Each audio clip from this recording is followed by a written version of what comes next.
आध्यात्मिक और पौराणिक विषय भिडियो देखा आपण मैंने आध्यात्मिक शक्ति चैनल को लाइक और सब्सक्राइब करंतु।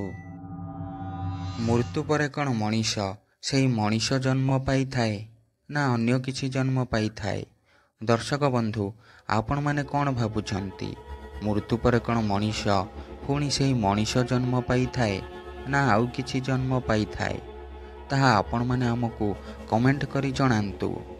दर्शक बंधु विधाता बा भगवान समस्त संसार पाई एक नियम तैयारी करिथांती, ताकू विधिर विधान कुहा जाई थाए। समस्तंकु निजर कर्मर अनुसारे फल मिली थाए।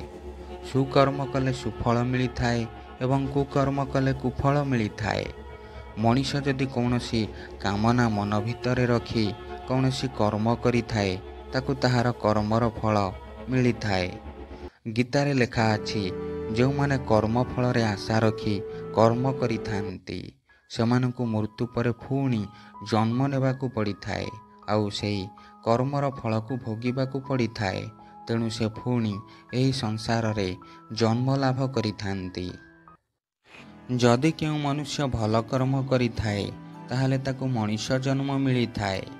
जदि कौनसी मनुष्य सामान्य खराब कर्म करि थाए ताकू कष्टकर मनुष्य जन्म मिली थाए। जो मनुष्य एही जन्म रे अधिक खराब कर्म करि थाए ताकू अन्य जन्म रे कृमि कीट पतंग सरीसृप एवं पशु आदि निज जोनि रे जन्म मिली थाए।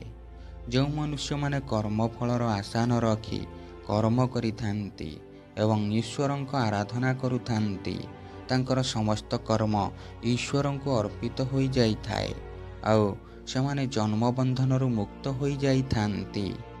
सेमाने मृत्यु पर ईश्वरंक देहरे विलीन होई जाई थांती एवं पुनर्जन्म प्राप्त करंती नाही।